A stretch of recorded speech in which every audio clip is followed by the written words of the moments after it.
நடிகரும் அரசியல் கட்சி தலைவருமான தமிழக வெற்றிக் கழக தலைவர் விஜயின் பிரச்சாரத்தில் 41 பேர் உயிரிழந்த சம்பவம் தொடர்பாக உயர்நீதிமன்றமானது ஒரு சிறப்பு புலனாய்வு குழுவை அமைத்து கரூரில் விசாரணை மேற்கொள்ள உத்தரவிட்டிருந்தது. இந்த நிலையில் அந்த சிறப்பு புலனாய்வு குழுவினர் ஐஜி அஸ்ராகர் தலைமையிலான குழுவினர் தற்போது வேலுச்சாமிபுரத்தில் விசாரணை மேற்கொண்டு வருவதாக தகவல் கிடைத்திருக்கிறது. கூட்ட நெரிசல் நடந்த இடத்தில் தற்போது குழுவானது ஆய்வு செய்து அங்கு விசாரணை மேற்கொண்டு வருகிறார்கள். இந்த நிலையில் இதனையடுத்து உயிரிழந்தவர்களின் குடும்பங்களுக்கு நேரில் சென்று விசாரணை நடத்த இருப்பதாகவும் தகவல் கிடைத்திருக்கிறது. மேலும் விவரங்களை செய்தியாளர் சதீஷ் முருகன் வழங்கிட கேட்கலாம். சதீஷ் முருகன், வணக்கம். சிறப்பு புலனாய்வு குழுவினரின் விசாரணை தொடர்பான மேலும் தகவல்கள் என்னென்ன? வணக்கம். தாவேகாவினுடைய தலைவர் விஜய் பிரச்சாரத்தின் போது கரூரில் 41 பேர் பலியான சம்பவம் தொடர்பாக பல்வேறு வழக்குகள் சென்னை உயர்நீதிமன்றத்திலும் சென்னை உயர்நீதிமன்ற மதுரை அமர்விலும் தாக்கல் செய்யப்பட்டது. அவ்வாறு தாக்கல் செய்யப்பட்ட ஒரு பொதுநல மனு வந்தது சென்னை உயர்நீதிமன்றத்தில் தினேஷ் என்பவர் தாக்கல் செய்திருந்தார். அப்பொழுது பல்வேறு கண்டனங்களை பதிவு செய்த நீதிபதி தாவேகா மீதும் தாவேகா தலைவர் விஜய் நிர்வாகிகள் மீது உள்ளிட்ட பல்வேறு கருத்துக்களை தெரிவித்த நிலையில் இந்த வழக்கு தொடர்பாக விசாரணை நடத்துவதற்கு வடக்கு மண்டல ஐஜி அஸ்ராகர் தலைமையில ஒரு சிறப்பு குழு அமைக்க உத்தரவிட்டிருந்தார். அந்த அடிப்படையில தான் தற்பொழுது அந்த ஐஜி அஸ்ராகர் தலைமையிலான சிறப்பு புலனாய்வு குழுவினர் 8 பேர் கொண்ட குழுவினர் தற்போது கரூர் வேலுசாமிபுரத்துல சம்பவம் நடைபெற்ற இடத்துல தன்னுடைய ஆய்வை மேற்கொண்டிருக்கிறார்கள், விசாரணை தொடங்கி இருக்கிறார்கள். இன்று காலை முதலே இந்த விசாரணை தொடர்பாக அவர்கள் பல்வேறு கட்ட ஆலோசனையில் ஈடுபட்டனர். கரூர் பகுதியில இந்த குழுவை பொறுத்தவரையில ஐஜி அஸ்ராகர், எஸ்பி விமலா, ஏடிஎஸ்பி, தடயவியல் நிபுணர்கள், காவல் ஆய்வாளர்கள் உள்ளிட்ட 8க்கும் மேற்பட்ட நபர்கள், அதிகாரிகள் இந்த குழுவில் இடம்பெற்றிருக்கிறார்கள். இந்த நிலையில அந்த வேலுசாமிபுரத்துல தாவேகா தலைவர் விஜய் அவர்கள் கலந்து கொண்ட பிரச்சாரம் நடைபெற்ற அந்த இடம், அந்த அசம்பாவிதம் விபத்து ஏற்பட்ட இடத்துல அந்த எஸ்ஐடி புலனாய்வு குழு அதிகாரிகள் ஆய்வு மேற்கொண்டு வருகிறார்கள். ஏற்கனவே இந்த வழக்கு தொடர்பாக கரூர் காவல்துறையினர் வழக்கு பதிவு செய்து ஒரு புறம் விசாரணை மேற்கொண்டு வருகின்றனர். அரசு அனுமதித்த, அதாவது அரசு ஆரம்பித்த அந்த விசாரணை குழு ஒரு நபர் முன்னாள் நீதிபதி அருணாதேசனுடைய அந்த குழுவும் தனிப்பட்ட முறையில் விசாரணை நடைபெற்று வரக்கூடிய சொல்ல நீதிமன்றம் அமைத்த இந்த சிறப்பு புலனாய்வு குழுவானதும் இன்றைய தினம் விசாரணையை தொடங்கி இருக்கிறார்கள்.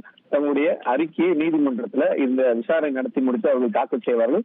அதன் பரிந்துரையிலும் வழக்குகள் பதிவு செய்யப்படலாம். பொதுவாக இந்த சிறப்பு புலனாய்வு குழுவினருக்கு கைது செய்வதற்கான அதிகாரங்களும் உண்டு. எனவே இந்த வழக்குல ஏற்கனவே 2 நபர்கள், அதாவது 2 நிர்வாகிகள் கைது செய்யப்பட்டிருக்கக்கூடிய சொல்ல வேறு சிலரும் இந்த சிறப்பு புலனாய்வு குழுவினரால் கைது செய்யப்படலாம் என்று எதிர்பார்க்கப்படுகிறது. சதீஷ் முருகன், இந்த சிறப்பு புலனாய்வு குழுவின் விசாரணையோட நடைமுறைகள் என்ன? இப்போ இது ஒரு சில விபத்தோ இல்ல உயிரிழப்புகளோ பார்க்கும்போது டைரக்ட் எவிடன்ஸ் கிடைக்கும், ஐ விட்னஸ் கிடைக்கும். இவங்களோட விசாரணை நடைமுறை என்ன சதீஷ் முருகன்? காவல்துறை உயரதிகாரி அடங்கிய சிறப்பு புலனாய்வு குழு தான் இது. காவல்துறை நடைமுறை என்னென்ன, அதாவது காவல் வழக்கு பதிவு செய்து காவல்துறையினர் என்னென்ன நடைமுறைகள் பின்பற்றுகிறார்களோ அவர்கள் அனைவரும் அந்த அனைத்து நடைமுறைகளுமே இவர்களுக்கும் பொருந்தும். கூடுதலாக இவர்கள் இன்னும் சிறப்பு கவனம் பெற்று, அதாவது காவல் நிலையத்துல, கரூர் நகர காவல் நிலையத்துல பதிவு செய்யப்பட்ட அந்த வழக்கு என்பது ஏற்கனவே ஏடிஎஸ்பி தலைமையில 5 தனிப்படைகள் கொண்டு அந்த வழக்கு விசாரணை ஒரு புறம் நடைபெற்றக்கூடிய அவர்கள் சேகரித்த தடயங்கள், இதுவரை அவர்கள் வைத்திருக்கக்கூடிய ஆவணங்கள், வழக்கு தொடர்பான ஆவணங்களுடைய நகல்களை இந்த சிறப்பு புலனாய்வு குழுவிடம் ஒப்படைப்பார்கள். அவர்கள் அது தொடர்பான வழக்கு விசாரணை என்பது தனியாக நடத்துவார்கள். ஒரு ஐபிஎஸ் அதிகாரி தலைமையில இந்த சிறப்பு புலனாய்வு குழு விசாரணை நடைபெறுவதால் கூடுதலாக இந்த வழக்கு கவனம் செலுத்தப்பட்டு இன்னும் டீடைல், அதாவது இன்னும் நுணுக்கமான பல்வேறு ஆய்வுகள் நடத்தி தடயங்களை சேகரித்து அடுத்தடுத்த கட்ட நடவடிக்கைகள் விரைவாக ஒரு வழக்கு போக்கஸ்டா ஒரு டீம் இதுல ஒர்க் பண்றதுனால அடுத்தடுத்த வழக்கு கட்ட நகர்வுகள் என்பது இந்த வழக்கை பொறுத்தவரையில வேகமாக இருக்கும். எனவே நீதிமன்றம் அமைத்த இந்த சிறப்பு புலனாய்வு குழு என்பதால் மிகவும் கராரான முறையில எந்தவித தலையீடும் இருக்காத பட்சத்துல இந்த விசாரணை என்பது அமைவது என்பது அதுல எந்தவித ஒரு மாற்று சந்தேகமும் இல்லை. அந்த அடிப்படையில் தான் தற்போது ஏற்கனவே இந்த ஐஜி அஸ்ராகரை பொறுத்தவரையில மதுரை உள்ளிட்ட பல்வேறு மாவட்டங்கள்ல மிக சென்சிட்டிவான கேசஸ் எல்லாம் அவர் ஹேண்டில் பண்ணியிருக்காரு. திருவள்ளூர்ல அண்மையில் நடந்த இந்த சிறுமி ஒரு பாலியல் வழக்குல கூட விரைந்து அந்த குற்றவாளிகளை கைது செய்வதற்கான அனைத்து நடவடிக்கைகளும் அவர் எடுத்திருந்தாரு. டைரக்டா அவர் இறங்கி அந்த பல்வேறு கட்ட நடவடிக்கை எடுக்கிறார் அண்மை காலத்து. இப்போ அவர்களோட தலைமையில் இந்த சிறப்பு புலனாய்வு குழு என்பது மிக வேகமான தங்களுடைய பணிகளை தொடங்கி விரைவில் நீதிமன்றத்திற்கு தங்களுடைய அறிக்கையும் தேவைப்பட்டால் கைது நடவடிக்கைகளும் ஈடுபடுவார்கள் என்று எதிர்பார்க்கப்படுகிறது. ரைட் சதீஷ் முருகன், இப்போ நீதிமன்றம் இத்தனை நாட்களுக்குள் அறிக்கை சமர்ப்பிக்க வேண்டும் அப்படி ஏதாவது உத்தரவு போட்டிருக்காங்களா? இவங்களுடைய எத்தனை நாட்குள்ள இந்த விசாரணை நடத்தி முடிக்கப்படும் என்ற தகவல் ஏதேனும் கிடைத்திருக்கிறதா? இந்த விசாரணை குழுவை பொறுத்தவரையில காலக்கெடு என்பது நீதிமன்ற விவாதத்தின் போது தெரிவிக்கப்படவில்லை. அதாவது ஓபன் கோர்ட்ல ஜட்ஜி சொல்லும் போது என்ன சொன்னார்னா, நீதிபதி செந்தில்குமார் இந்த வழக்கு ஒன்றில் விசாரணை நடத்திய போது இந்த உத்தரவை பிறப்பித்தார். வடக்கு மண்டல ஐஜி அஸ்ராகார் தலைமையில ஒரு சிறப்பு குழுநாய்வு அமைத்து விசாரணை நடத்தப்பட வேண்டும் என்பதுதான் அது உத்தரவாக இருந்தது. அந்த அடிப்படையில் இதுக்கு காலக்கெடு என்பது எதுவும் விதிக்கப்படவில்லை.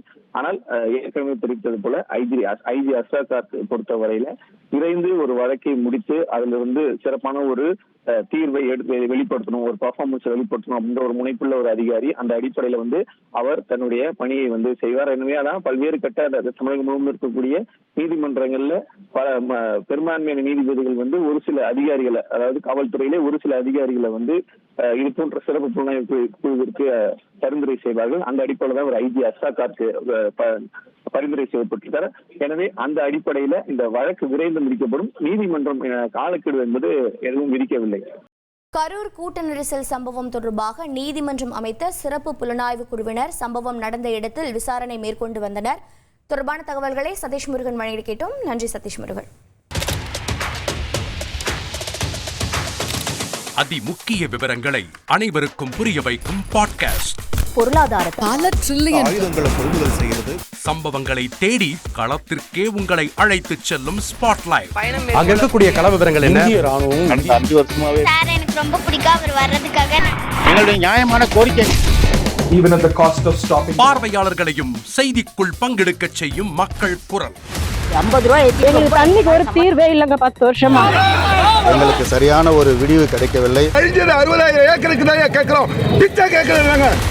புத்தம் புதிதாக வித்தியாசமாக சில இடங்கள்ல பாகிஸ்தான்லயே பாராட்ட வேண்டாம், ஆனால் அதற்கு கொச்சைப்படுத்த வேண்டாம் என்று நான் கேட்டுக்கொள்கிறேன். மதத்தால் இனத்தால் மக்களை எப்படியெல்லாம் பிளவுபடுத்த முடியுமோ அந்த பிளவிற்குண்டான ஆயுதமாக இந்த மாநாட்டை அவர்கள் பயன்படுத்த நினைக்கின்றார்கள். அரசியலிலிருந்து சினிமா தனித்து இயங்க முடியாது.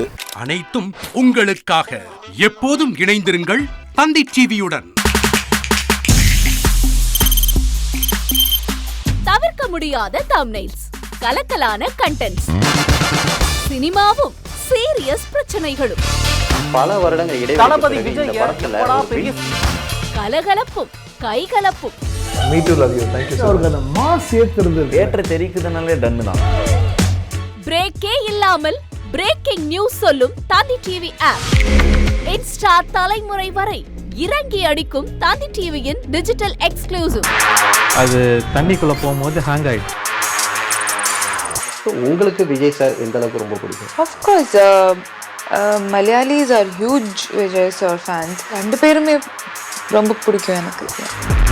தந்தி டிவி ஆப்பை இலவசமா டவுன்லோட் செய்யுங்க. ஃபாலோ பண்ணுங்க, சப்ஸ்கிரைப் பண்ணுங்க, என்ஜாய் பண்ணுங்க.